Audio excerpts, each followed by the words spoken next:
मालेगाव महानगरपालिका हद्दीतील संगमेश्वरवाडातील 96/अ हा आमच्या मालकीचा भूखंड असून त्यावर काही लोकांनी बेकायदेशीरपणे बांधकाम केलेले होते। याबद्दल 19/20 मध्ये मालेगाव महानगरपालिकेने सर्व बेकायदेशीर बांधकाम करणाऱ्यांना नोटीस दिली होती। त्याप्रमाणे काही माझ्यापासून पण माझी बिल्डिंग बांधत असताना किरकोळ काही बाल्कनीचं एक्सेस बांधकाम झालं होतं।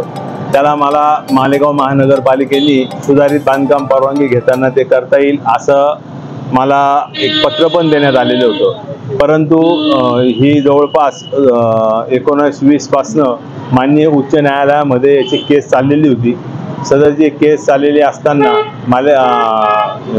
माननीय उच्च न्यायालयाने 7 जानेवारी 2025 मध्ये निकाल दिला। त्या निकालामध्ये या बेकायदेशीर बांधकाम करणाऱ्या लोकांनी 8 आठवड्याची मुदत माननीय उच्च न्यायालयाकडून मागून घेतली। ती मागून घेतल्यानंतर सुद्धा सदरचे सर्व बेकायदेशीर बांधकाम करणाऱ्यांनी माननीय सर्वोच्च न्यायालयामध्ये अपील दाखल करून त्यांना स्थगिती मिळवली। स्थगिती मिळाल्यानंतर माननीय उच्च न्यायालयामध्ये सर्वोच्च न्यायालयामध्ये ज्या वेळेला आम्हाला कॉल करण्यात आलं त्यावेळेला त्यांच्या संपूर्ण परिस्थिती कथन केल्यानंतर माननीय सर्वोच्च न्यायालयाने सदरच्या स्थगिती उठवून उच्च न्यायालयाचा जो पण काय निकाल होता की तो कायम केला। परंतु 20 मे रोजी सर्वोच्च न्यायालयाचा निकाल लागूनही आता आज दिनांक 13 जून रोजी हे बेकायदेशीर बांधकाम तोडण्यात आलेले आहे। याच्याकरता आम्हा जवळपास एक 10 वर्षाची लढाई 2014 पासूनची चाललेली होती। उलट जे भामटे होते की जे चोर होते याच्यामध्ये की ज्यांनी बेकायदेशीर बांधकाम केलं तेच आमच्या बांधकामाच्या बद्दल ना आक्षेप घेत होते की आमचं बांधकाम बरोबर नाही, आम्ही अमुक घेऊन गेलं, आम्ही तमुक केलं। आम्ही कायद्याने लढणारे लोक आहोत, आम्ही बेकायदेशीर काम करणारे लोक नाही।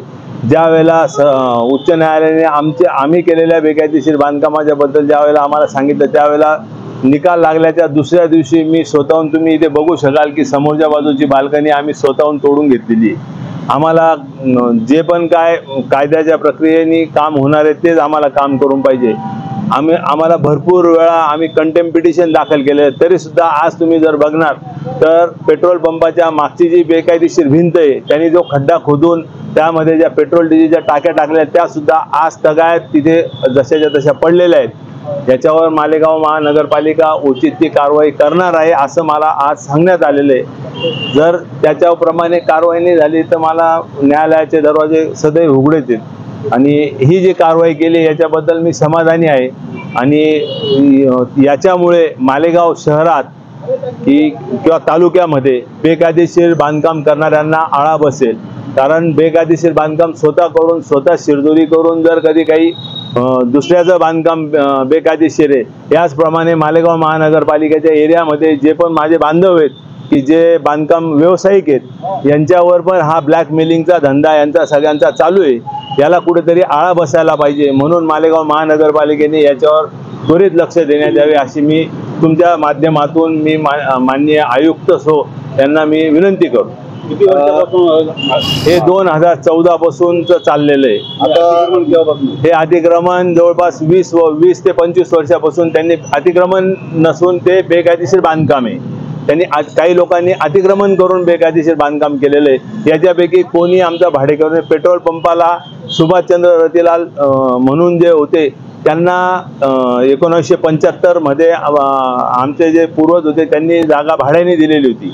पण त्याच्यामध्ये एक सगळ्यात पहिली कंडिशन टाकलेली होती की कुठलीही बांधकाम करताना त्यावेळेची बॅरो म्युन्सिपाल्टी म्हणून जी काय होती त्याची परवानगी घेतल्याशिवाय किंवा कुठल्याही प्राधिकरणाची परवानगी घेतल्याशिवाय इथे बांधकाम करण्यात येऊ नये, नाहीतर तुमचा जो पण काय केलेला करारनामा आहे हा रद्द होईल। याची सुद्धा कोणी तमा बाळगली नाही। परंतु तुर्क्या फॅमिलीला बाजूला राहून दुसरेच लोक त्याच्यावर मालक झाले आणि ते असं भासवत होते की जसं काय बाबा कमलाकर पवार हा ही जागा हडप करून राहिला। पण माझ्याबरोबर जे माझे पार्टनर आहेत की त्यांना त्यांचा समान वाटा त्यांना न्याय मिळवून देण्यावर ते थोडंसं कायद्याने अज्ञान असल्यामुळे त्यांना जो काय त्रास देण्यात आलेला आहे की त्यांना अक्षरशः त्यांचं स्वतःचं दुकान सुद्धा उघडण्यापासून वंचित ठेवण्यात आलं होतं.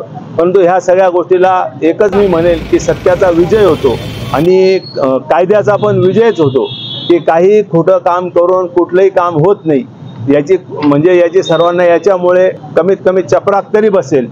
पण ह्या सगळ्या गोष्टीच्या मागे मला ज्या ज्या लोकांनी मदत केली, सहकार्य केलं, या सर्वांचे मी आभारी आहे. आणि याच्यानंतर मालेगाव शहरामध्ये कोणी कृपा करून माझी विनंती राहील की अशी वेळ पुन्हा कोणावर येऊ नये, म्हणून त्यांनी बेकायदेशीर बांधकाम करू नये अशी मी विनंती करतो. आता अतिक्रमण तोडा आम्ही काही चर्चा आहे की तुमची बिल्डिंग जी बनलेली मागच्या साईडला तोही 4.5 मीटर अतिक्रमणमध्ये आहे, असा काही निकाल याच्याबद्दल काही सत्यता आहे त्याच्यात? त्याच्याकरता मालेगाव महानगरपालिकेचा नगर विकास विभाग आहे, यांनी माझ्या संपूर्ण बिल्डिंगचं मोजमाप केलेलं आहे. त्याच्यानंतर याच्यावर बऱ्याचशा गोष्टी घडल्या आहे की ज्या गोष्टी काही संबंध नाही. याच्यावर एक जर कधी गोष्ट अशी आहे की जर ती आज तुम्हाला सांगितली तर मालेगाव महानगरपालिकेमधला जो नगररचना जो म्हणजे टीपी स्कीम असते, त्या टीपी स्कीममध्ये एकमेव मी माणूस आहे, एक टाउन प्लॅनिंग डिपार्टमेंटचा माणूस आला आणि त्यांनी सांगितलं की बा याचा नियमावली ही नगररचना योजनेप्रमाणे लावावी. त्याच्यावर त्यांनी कुठलंही काही म्हणजे माझी संपूर्ण बिल्डिंग बेकायदेशीर ठरवण्याचा प्रयत्न केला होता. ती का केला, कसा केला, याच्याबद्दल मी माननीय लोक आयुक्त सो यांच्याकडे माझ्या सुनावणीमध्ये मी माझं पूर्ण कथन करून आणि त्यांना तसं मी ॲफिडेविट करून दिलेलं आहे. परंतु की जर कधी ह्या जागेवर एखादा लेच्यापेच्या माणूस असता तर त्यांनी आत्महत्या करून घेतली असती. बस याच्यापेक्षा मला तुम्हाला काही वेगळं काही सांगायचं. जितकं अतिक्रमण तोडण्यात आलेले तर आजही तिकडे चर्चा होती की त्या भूखंडावर आज बी आमचा हक्क आहे, तर तुमच्या येणाऱ्या काळात तुम्हाला काही त्रास वगैरे असं काही वाटतं का तुम्हाला? मी तुम्हाला अतिशय विनम्रपणे नमूद करतो की तुम्हालाही माहिती आहे की जर कधी सातबाऱ्याच्या उतारावर प्रॉपर्टी रजिस्टर कार्डावर जर तुमचं नाव असेल तर ती जमीन तुमची कशी दुसऱ्याची कशी होऊ शकते का? आता तुम्ही हा प्रश्न विचारताना तुम्ही समोरचा जो पण कोणी व्यक्ती आहे त्याची जर कधी मालकी हक्क असेल तर त्यांनी त्याचे उतारे मालेगाव महानगरपालिकेला म्हणा किंवा माननीय जिल्हाधिकारी म्हणा किंवा काही अप्पर जिल्हाधिकारी सो यांच्याकडे दाखवायला पाहिजे. त्यांनी त्यांचं पोझिशन घ्यायला पाहिजे. मी तर ह्याच मताचा आहे, त्यांचा जर हक्क असेल तर त्यांनी त्यांचा वापरायला पाहिजे. कायदेशीर हक्क हा उतार्यानेच निर्माण होतो. तर तुमचा उतारा काय माझा नाही होत. उतारा होण्याकरता पण काहीतरी प्रक्रिया आहे. तुम्ही खरेदी घेतली का?